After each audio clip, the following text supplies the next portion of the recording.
Nous avons effectivement la coupe d'un testicule de mammifère. Voilà, donc ici, vous avez effectivement les différents éléments, voilà, dont on a parlé. Vous avez les lobules qui sont là, qui sont normalement ici, voilà, avec des cloisons. Voilà, les cloisons qui séparent donc voilà, ces zones-là, donc cloison interlobulaire, et bien sûr, il y a les vaisseaux sanguins qui vont accompagner tous ces dispositifs. Et maintenant, on a parlé des tubes séminifères qui sont bien sûr à l'intérieur des lobules qu'on voit ici dans la coupe, voilà, qui vont être bien sûr décrits surtout au niveau microscopique.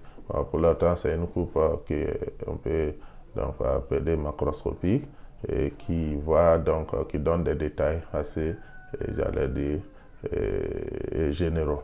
Donc, vous avez ici des éléments, voilà, qui sont dits des lobules et bien sûr qui sont séparés par des cloisons avec des réseaux, bien sûr, de vaisseaux sanguins, etc., pour apporter donc le nécessaire.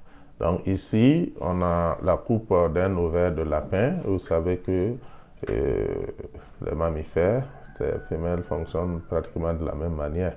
Donc on a pris l'exemple sur un lapin et on voit effectivement au niveau de la zone dite médulaire, les réseaux de vaisseaux sanguins. Voilà, vous voyez, c'est des vaisseaux sanguins, c'est vascularisé.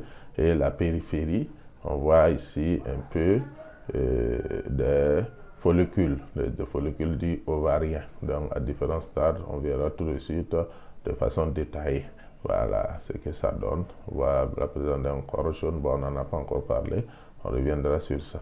Mais on voit les follicules ovariens, et voilà, follicules ovariens, donc à différents stades ici, donc de développement. Ensuite, si nous continuons, on va voir ici une coupe de testicules, mais en microscopique. Une coupe microscopique de testicules, toujours de mammifères. Voilà, ici on a pris testicules de souris. Et comme je l'ai dit, chez les mâles aussi, il y a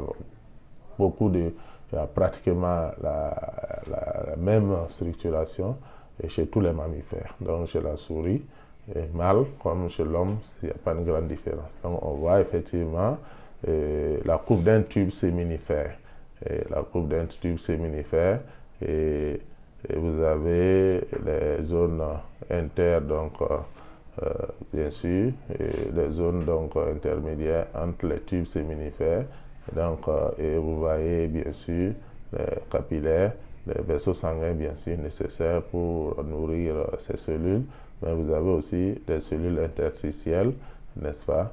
Et on va par la suite voir donc d'autres cellules comme à l'intérieur même à la lumière même du tube. Vous avez donc, si vous voulez, des cellules qu'on a décrites. À partir des cellules souches, on va obtenir ce qu'on appelle les spermatogonies et les spermatocytes 1, et les cytes 2 et les spermatides qui ne sont pas trop loin, voilà, des spermatozoïdes. Et c'est après les spermatides, vous avez la formation des flagelles hautes qui vont conduire donc aux spermatozoïdes. Vous voyez ici par là des spermatozoïdes, ça c'est à la lumière. Voilà, quand on parle de périphérie, c'est vers là. La périphérie, c'est là. Voilà. Et la lumière, c'est carrément vers le centre. Donc, de la périphérie vers le centre, on va observer les différents types de cellules, dites cellules souches, qui par la suite vont donner les gonies, les spermatogonies, les spermatocytes 1 et les spermatocytes 2. Et par la suite, les spermatides. Et aussi, ensuite, quand il y aura la présence de flagelles, déjà, on doit parler de spermatozoïdes, parce que les spermatides n'ont pas de flagelles. Donc, voilà donc la description, bien sûr, de la coupe. De coupe, ici, on a au moins 3 tubes séminifères, hein. Voici un autre, mais ce n'est pas de coupe totale. Voilà, un tube séminifère. Vous avez un deuxième ici. et vous avez un troisième. Vous voyez que ces tubes-là sont séparés par des zones, voilà, des zones intermédiaires, par des cellules interstitielles. Et également, il y a la présence des cellules éléidiques qui jouent, qu'on verra par la suite, un rôle nourricier, voilà, qui se situe un peu vers là, et qui va jouer un rôle nourricier pour donc les spermatozoïdes. Mais là, on a les cellules interstitielles qui, on verra par la suite, vont jouer un rôle de sécrétion d'hormones, voilà, hormones sexuelles donc, chez l'homme. Donc nous allons passer à la coupe maintenant et de l'ovaire en vue microscopique. Donc comme on le disait, vous avez chez la femme cette folliculogénèse et ovogénèse qu'il ne faut pas confondre. Folliculogénèse, c'est le développement des follicules, et l'ovogénèse, c'est la formation de l'ovule. Voilà, la folliculogénèse, donc, l'ovogénèse s'accompagnent. Voilà, c'est deux processus qui s'accompagnent, mais il faut dire que la folliculogénèse qui va accompagner l'ovogénèse, parce que chez la femme, l'ovogénèse commence à la vue fétale, c'est-à-dire lorsqu'elle a que 6 mois, elle n'est même pas encore née, c'est-à-dire 6 mois, elle est toujours fœtus dans sa mère et au niveau de l'utérus de sa mère, mais ces cellules-là sont déjà en place. Ces cellules mères des ovogonies ou ces ovogonies sont déjà en nombre très élevé, autour de 6 millions, mais ça va commencer par il y a un bon nombre qui donc, va mourir et par ce qu'on appelle l'atrésie folliculaire. Et jusqu'à la petite fille, le nombre va faire que descendre, décroître, et jusqu'à la puberté, la femme va avoir peut-être 12-13 ans. C'est vrai que de plus en plus, la puberté est précoce chez les jeunes filles. Mais à la puberté, déjà, on va se retrouver à un nombre très réduit donc, de ces cellules-là qui vont peut-être être autour de 300 ou 400 par ovaire. Et bien sûr, chaque mois encore, qui va être libéré au cours de l'ovulation jusqu'à la ménopause. À la ménopause, il n'y a plus de production et ça va s'arrêter. Bon, donc c'est une parenthèse. Donc si nous revenons ici sur nos follicules, on a parlé donc de follicules primordiaux ou de follicules primordiales si c'est au singulier. Vous voyez que ici vous avez l'ovogonie qui est entourée de quelques couches de cellules folliculaires. Ce n'est pas une couche entière, mais quelques couches de cellules folliculaires. Donc on va parler de follicule primordial. Ensuite, au stade de follicule primaire, on a déjà un ovocyte 1, voilà, c'est-à-dire un ovocyte 1 qui va être entouré d'une couche entière de cellules folliculaires. Voilà, donc c'est ça donc on va appeler donc follicule primaire. Ensuite, après le follicule primaire, il y a le follicule secondaire. Le follicule secondaire, vous avez l'ovocyte est toujours ovocyte 1 et il est plein, comme je le disais, constitué de cellules folliculaires, mais il n'y a pas de cavité. Donc, il n'est pas creusé d'abord. Donc, ces cellules folliculaires-là, et il y a la mise en place des TEC, les TEC externes et bien sûr de la TEC interne. Et il y a les cellules de la granulosa qui sont des cellules folliculaires qui ont rempli donc l'intérieur des follicules. C'est pourquoi on parle de follicules pleins. Donc follicule secondaire ou follicule plein. Ensuite, vous avez ici le follicule tertiaire.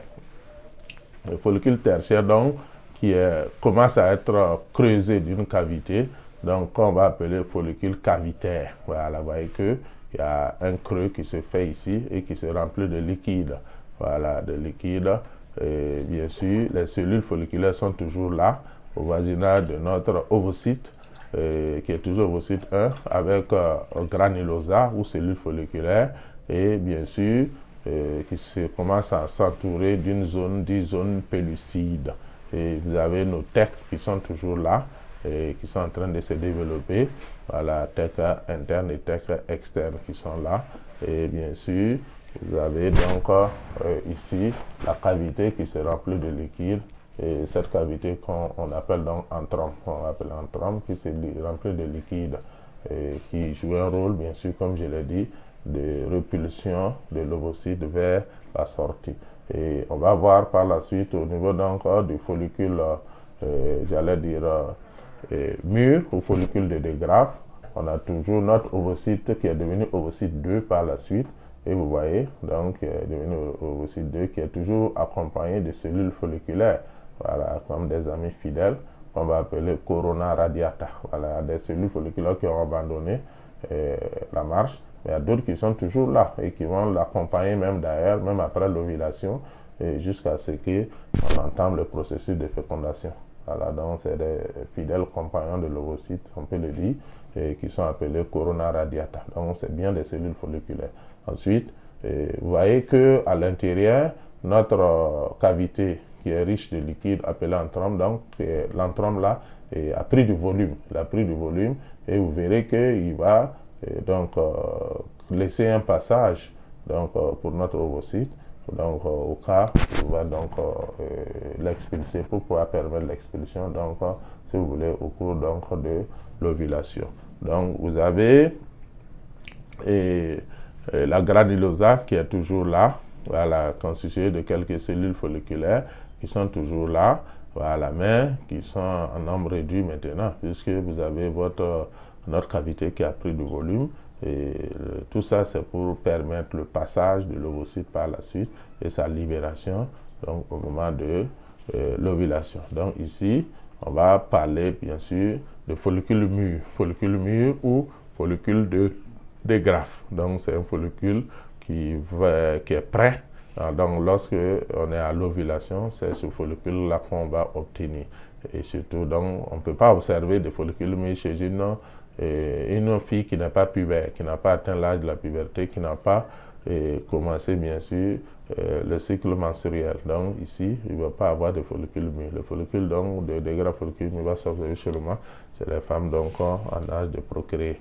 Voilà. Et ça va se conclure, sa libération, l'ovulation, soit par une fécondation, donc il y a grossesse, soit ça va être évacué par les menstrues. Voilà, donc il y a deux issues possibles. Voilà, il y a grossesse et ça se développe pour donner un bébé, un enfant par la suite au bout de 9 mois. Il n'y a pas de grossesse, ça va être rejeté avec le sang des menstrues. Voilà donc ce qu'on pouvait dire sur la description donc, de la structure microscopique et la structure macroscopique aussi et des organes donc qu'on appelle donc gonades chez l'homme comme chez la femme. Donc nous sommes donc au terme du chapitre 1 de la deuxième partie qui portait sur l'anatomie des appareils génitaux. J'espère que nous vous avons permis une bonne compréhension, et surtout pour ceux qui avaient des difficultés pour la compréhension de cette notion. Donc nous allons renforcer cette connaissance-là par la suite par des exercices que nous allons permettre de traiter et traiter ensemble. Voilà, donc nous vous remercions et par la suite nous allons aborder donc le chapitre 2 qui va porter sur la physiologie donc, des appareils génitaux. Voilà, merci donc pour votre attention.